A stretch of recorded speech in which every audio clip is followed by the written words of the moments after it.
के दिन जिस तरह राज्यसभा के अंदर गृह मंत्री ने अंबेडकर के नाम को लेके उन्होंने फैशन बताया कि उनका नाम लेना जैसे फैशन हो गया। कोई इंसान इस तरह बार बार अगर भगवान का नाम ले तो वो 7 जन्मों तक जो है स्वर्ग में चला जाएगा, इस तरह का उन्होंने बयान दिया। उसके बाद लगातार विपक्षी दलों ने जमकर हंगामा किया और पार्लियामेंट के बाहर, राज्यसभा के बाहर भी लगातार विरोध प्रदर्शन होता रहा। अब फिर जगह जगह जो है तमाम खासतौर से दलित समाज जो है इसको लेके बहुत जो है नाराज़गी, और बल्कि यहाँ तक भी कहा गया कि उनको इस्तीफ़ा देना चाहिए। बल्कि बीजेपी ने प्रेस कॉन्फ्रेंस भी किया, लेकिन वो कई हद तक जो है कामयाब नहीं हुआ। और तमाम विपक्षी दल के विरोध प्रदर्शन के साथ साथ बाहर जो अलग अलग संगठन के लोग भी रोड पर देश में जगह जगह जो है इसके खिलाफ जो है विरोध प्रदर्शन किया जा रहा है कि उन्होंने इस तरह के वर्ड को या भीमराव अंबेडकर को जिस तरीके से उन्होंने बोलने की कोशिश की या उनको कमतर दिखाने की कोशिश की, उसके खिलाफ जो है लगातार लोग विरोध प्रदर्शन कर रहे हैं।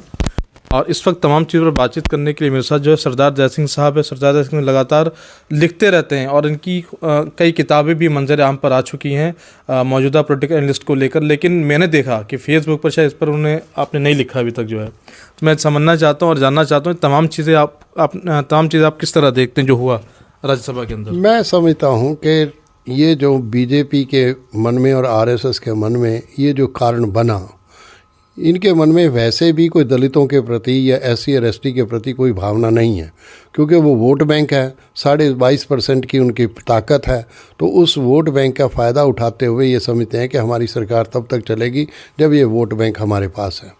एक बात इनकी और बात में समझ में आई है कि कांग्रेस के पास जो वोट है वो मुस्लिम और सिख और क्रिश्चियन का वोट जो है वो कंसोलिडेटेड वोट है, और उसके साथ जो 20% हिंदू वोट उधर चला जाता है, तो उससे कांग्रेस पिछले काफ़ी सालों से राज करती रही।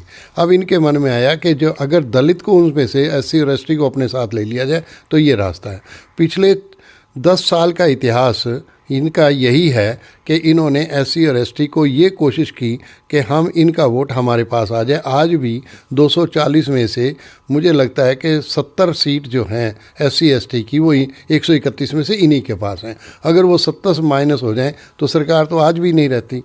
ये लिटमस टेस्ट भी है दलित के और SC और ST के सामने। अगर वो ये समझते हैं कि उनकी भावना डॉक्टर अंबेडकर के साथ जुड़ी है और डॉक्टर अंबेडकर ने उनको सम्मानित ज़िंदगी दी है, तो ये उनका लिटमस टेस्ट भी है। या तो वो सरकार से बाहर आ जाए, अगर वो सरकार से बाहर आ जाए तो माफ़ी क्या ये सब कुछ ही सबमिट कर देंगे। पर जब तक वो वहाँ बने रहेंगे तब तक मुझे नहीं लगता कि ये माफ़ी और ये ऐसे ही, क्योंकि ये तो इनका रिकॉर्ड है, तो ये इस रास्ते पर क्यों चलेंगे। मेरा एक और कहना भी है कि डॉक्टर अंबेडकर ने जो 2 चीज़ें की हमारे सामने जो हमें समझ लेनी चाहिए। डॉक्टर अंबेडकर ने 2 काम किए। एक तो आज़ादी के समय जब कॉन्स्टिट्यूशन भी बनने लगा और जब आज़ादी विभाजन होने लगा तो उन्होंने कहा था कि सारे मुसलमानों को पाकिस्तान चला जाना चाहिए, क्योंकि मुसलमानों का ना तो स्वभाव और ना ही उनका धर्म और ना ही उनका नेचर जो है वो हिंदुओं के साथ नहीं मिलती। मेरा ये कहना है कि डॉक्टर अंबेडकर भी वही खेल खेल रहे थे जो RSS खेल रही थी। पर इस समय डॉक्टर अंबेडकर इसलिए इम्पॉर्टेंट हो गए कि डॉक्टर अंबेडकर ने 22.5% पॉपुलेशन को कॉन्स्टिट्यूट कर लिया। 15% दलित रिजर्वेशन है, 7.5% ST रिजर्वेशन है, SC और ST की 22.5% की रिजर्वेशन, तो 22.5% का मतलब 131 सीट, 543 सीट में से 131 सीट तो पहले ही उनके पास हो गई। तो बाकी तो 412 पर इलेक्शन होना है। अब 412 पर जो मैक्सिमम कोई वोट ले लेगा वो 200 से ज़्यादा तो ले नहीं सकता, तो सरकार कैसे बनाएगा।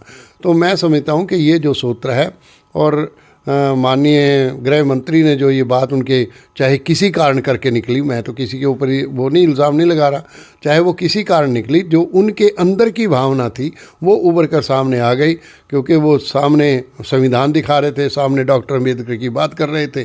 तो उन्होंने कहा कि ये जो शब्द आप कह रहे हैं, इतने बार कहते तो भगवान का नाम लेते तो स्वर्ग और नरक, स्वर्ग मिल जाता। तो इसका मतलब है कि डॉक्टर अंबेडकर जो स्वर्ग नरक में विश्वास नहीं रखते, जो इस वो जो कह रहा हो कि मैं हिंदू हो के तो पैदा हुआ हूँ पर मरूंगा हिंदू नहीं, और बौद्ध हो गए, तो मेरा ख्याल है कि अमित शाह जी ने जो ये बात कही, चाहे उनके किसी कारण भी निकली हो, इस समय उनका लिटमस टेस्ट है अगर वो इस बात को ना संभाल सके, अगर ये 22.5% 131 सीट कहीं भी चली जाएं तो सत्ता उन्हीं के हाथ में चली जाएगी। अब ये मुसलमानों का इशू नहीं रहा, ये दलित और SC और ST का इशू बन गया।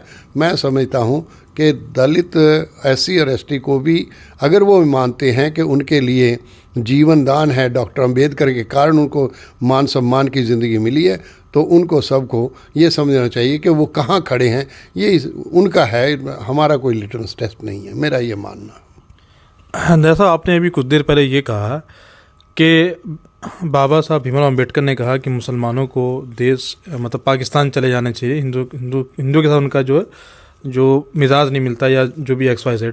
लेकिन जब उन्होंने जो संविधान बनाया, जो लोग बाई चॉइस यहाँ रहे इंडिया के अंदर, कि वो रहना चाहते हैं इंडिया के अंदर आज़ादी के बाद जो है, तो क्या आपको लगता नहीं है कि मतलब इस तरह का जो उनकी जो सोच थी वो बिल्कुल एंटी मुस्लिम की तरह, जो आप कहना चाहते हैं? देखो, ऐसा है कि अगर ये जो आप बहुत कह रहे हैं 1929 1930, गांधी को अगर किसी ने समझा तो गांधी को समझना बहुत, गांधी 1917 में चंपारण से निकले, 1919 के में ही वो खिलाफत मूवमेंट के साथ खड़े हो गए। उनको पता था कि ये देश धर्मों का देश है, यहाँ हिंदू भी हैं, मुसलमान भी हैं, सिख भी हैं, ईसाई भी हैं। उन्होंने कोशिश की कि मुसलमानों को अपने खिलाफत के साथ, वो थे या नहीं थे, पर खिलाफत मूवमेंट के साथ वो खड़े हो गए, मुसलमान उनके साथ आ गए। उसके बाद वो बाबा खड़क सिंह के पास चले गए तो सिख भी उनके साथ आ गए। तो ये कंपोजिशन जो है, ये गांधी नेहरू का जो कंपोजिशन है। फिर गांधी और नेहरू ने 1929 और 30 में कांग्रेस के रेजोल्यूशन हुए कि हम हक और हकूक बराबर के देंगे। जब 1937 में हिंदू महासभा ने द्विराष्ट्रीय का इशू उठा दिया, जिससे ये लगा कि एक हिंदू और मुसलमान दो अलग अलग राष्ट्र हैं, तो जैसे ही उन्होंने कहा हिंदू राष्ट्र तो जिन्ना के सामने बिल्कुल साफ क्लियर, जब हिंदू राष्ट्र मान ही रहे हैं तो हमें पाकिस्तान मिलने में क्या तकलीफ़ है, तो पाकिस्तान। अब मेरा सवाल डॉक्टर अंबेडकर से ये है, एक तरफ गांधी और नेहरू यहाँ मुसलमान और सिख को अपने साथ जोड़ना चाहते हैं, उनके साथ विश्वास करना चाहते हैं, उनको आश्वासन दे रहे हैं कि आपके हक और हकूक बराबर के होंगे। उधर डॉक्टर अंबेडकर ये कह रहे हैं कि सारे मुसलमानों को पाकिस्तान चले जाना है क्योंकि उनका स्वभाव हमारे साथ नहीं मिलता। तो मैं डॉक्टर अंबेडकर से पूछता हूँ कि आपने ये बात क्यों कही? एक तरफ आप मुस्लिम के साथ, इसका मतलब आप मुस्लिम के खिलाफ हैं, इस ईसाई के भी खिलाफ हैं, तो आप किसके साथ खड़े हैं? तो ये डॉक्टर अंबेडकर को बताना पड़ेगा। मेरा ये मानना है कि डॉक्टर अंबेडकर के मन में ये था कि मुसलमानों का जो दलित है, अगर वो हिस्सेदारी मांगेगा तो वो हमारे में से वो हिस्सेदारी उनको देनी पड़ेगी, ताकि हमें वो हिस्सेदारी ना देनी पड़े। इसीलिए डॉक्टर अंबेडकर ने जो 341 आर्टिकल आया और उन्होंने कहा कि ये संविधान धर्म के आधार पर रिजर्वेशन नहीं होगी, तो जाति के आधार पर जाति तो हिंदुओं में थी, तो इसका मतलब हिंदुओं में जातिवाद को बढ़ावा देकर डॉक्टर अंबेडकर ने अपना काम तो सार लिया, दलितों को तो अपने साथ ले लिया, पर जो मुसलमानों के दलित थे, जो क्रिश्चियन के दलित थे, और बाद में सिखों ने जब ये आवाज़ उठाई तो सिखों के दलित को लेना पड़ गया, पर मुसलमान और ईसाई के दलित को तो नहीं लिया ना। तो मेरा ये मानना है कि डॉक्टर अंबेडकर ने वही खेल खेल दिया जो RSS खेलना चाहती थी, वही कम्युनल, क्योंकि हिंदू कम्युनलवाद को अगर मैं ये मानता हूँ कि डॉक्टर अंबेडकर ने भी उतनी हवा दी, उसके मुकाबले में गांधी और नेहरू और कांग्रेस इस बात पर थे कि ये से देश सबका है, इसीलिए इंडिया मीन्स भारत है, इंडिया मीन्स हिंदुस्तान नहीं बना। तो मेरा ये मानना है कि डॉक्टर अंबेडकर की, उनकी कोई भी बात हो सकती है, पर हमारी आशंका ये है कि डॉक्टर अंबेडकर ने हिंदू कम्युनलिज्म को हवा दी है, उसको आगे जगाया है, उसको बढ़ाया है, और यही बात RSS को ये पिछले 10 साल में उनको बेनिफिट दे रही है कि उसमें से 131 में से अब जब वो राष्ट्रपति देते हैं तो वो कहते हैं कि महामहिम राष्ट्रपति हमने दलित लिया है, अब कहेंगे कि हमने ST लिया है। तो वो ये दे रहे हैं कि केवल लोगों को दिखा के कि देखो हमने दलित को बहुत पोषण किया है, उसका ये किया है, बाकी उनका उनके अंदर का जो भावना है वो। लेकिन जैसा आप जो ये बात कह रहे हैं तो मुझे ऐसा लगता है कि तमाम के तमाम दलित जो वीडियो देखेंगे वो तो आपके खिलाफ खड़े हो जाएंगे। मैं इसमें मेरे खिलाफ होना या मेरे खिलाफ ना होना, मैं क्योंकि उनकी मानसिकता ऐसी नहीं, उनका कहना है कि वो सभी के लिए थे, सभी वर्गों के लिए, सभी मजहब के लिए। नहीं, अगर मैं तो उनसे सवाल पूछता हूँ, अगर वो थे तो ये लिटमस टेस्ट है, तो वो बाहर आ जाएं। अगर वो हिंदू कम्युनलिज्म के साथ नहीं खड़े हैं तो उनको सरकार छोड़ के बाहर आ जाना चाहिए।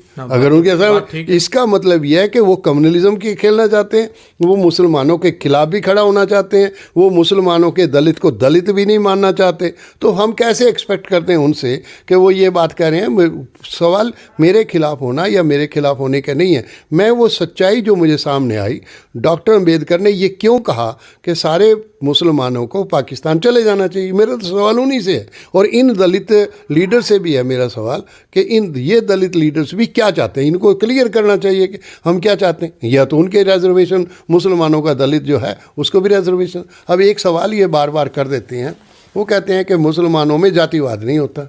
तो जातिवाद तो एक बात मैं कई बार कहता हूँ कि ये दीने हजाजी का बेबाक भेड़ा, न रेहू में अटका न जेहू में ठहरा, किए पार जिसने सातों समंदर, वो अटका दहाने में गंगा के आकर। जैसे ही गंगा के पास पहुँचा वो भी जातिवाद हो गया। क्या मुसलमान जातिवादी नहीं है, जो क्रिश्चियन जातिवादी नहीं है, सिख जातिवादी नहीं है? हाँ, ये है कि वो पहले सिख है बाद में जातिवाद है, वो मुस्लिम पहले है बाद में जातिवाद है, वो क्रिश्चियन पहले है बाद में। हिंदू में जाति आधारित ही हिंदू होना ही जातिवाद है। बस इतना फ़र्क इनको मान लेना चाहिए। तो मेरा ये मानना है कि अगर दलित ये समझना चाहते हैं कि हम मुसलमानों के साथ खड़े हैं या मुसलमान, तो फिर उनको सामने खुल कर आना चाहिए कि मुसलमानों के दलित भी दलित हैं, हम उनको भी अपने वो साथ लेते हैं और उनको भी हिस्सा देना चाहिए। तो दया साहब, मैं एक चीज़ ये भी पूछना चाहता हूँ कि हाल ही में अभी जिस तरीके से संभल का मामला हुआ कि मस्जिदों के अंदर मंदिर को ढूंढना या खोदना या XYZ जो भी इस तरह का माहौल ख़राब करने की कोशिश कर रहे हैं, ये तमाम चीज़ें किस तरह आप देख रहे हैं? संभल का जो मामला अभी हाल में हुआ, अगर ये, मुझे लगता है कि ये अध कचरा सारा सिस्टम जो है ये खोलना चाह रहे हैं। इनको पता नहीं है कि जो गुरुद्वारा रकाबगंज है, ये जो सारा रायसीना हिल और ये सारा, ये तो सिखों के पास थी, तो सिख कहेंगे कि हमें ये सारा दे दो। तो आप कौन से रास्ते पर चलना चाहते हैं? और जब बाबरी मस्जिद का फैसला हुआ, मैं बार बार कहता हूं कि बाबरी मस्जिद का जो फैसला हुआ, जब कोर्ट ये कह रही है कि 1949 में मूर्तियां गैर कानूनी रखी गई, वही कोर्ट कह रही है कि बाबरी मस्जिद को तोड़ा भी, विध्वंस भी उसका गैर कानूनी हुआ। पर क्योंकि आपने समतल कर दिया, ये तो चंद्रचूड़ जो CJI चंद्रचूड़ ने तो सारे खुलासा ही कर दिया कि मैं 3 महीने सोचता रहा, मेरे को आवाज़ आई और मैंने ये समझौते का ये कर दिया। इसका मतलब ये कोई फैसला नहीं था, ये कोई जजमेंट नहीं थी, ये कोई संविधानिक जजमेंट भी नहीं थी। और फिर अगर आपको लगता था कि बाबरी मस्जिद में मंदिर थे तो फिर 5 एकड़ ज़मीन तुमने अलग से क्यों दी? इसका मतलब ये है कि आपका ये जो फैसला है ये गलत था, और उस फैसले के आधार पर आप ये सारे देश में ऐसे हालात पैदा कर रहे हो। अगर ऐसे हालात पैदा कर रहे होंगे तो फिर इस देश का क्या बनेगा? तो हर जगह कोई ना कोई चीज़ें निकलेंगी। कहाँ से मंदिर ढूंढोगे? कहाँ से? हर आदमी कहेगा मैं गुरुद्वारा ढूंढ रहा हूँ, आप मस्जिद ढूंढ रहे हैं, वो कोई कहेगा मैं चर्च ढूंढ रहा हूँ। तो ये ढूंढने का जो रास्ता है, आप कहाँ कहाँ ढूंढेंगे, क्या क्या करेंगे?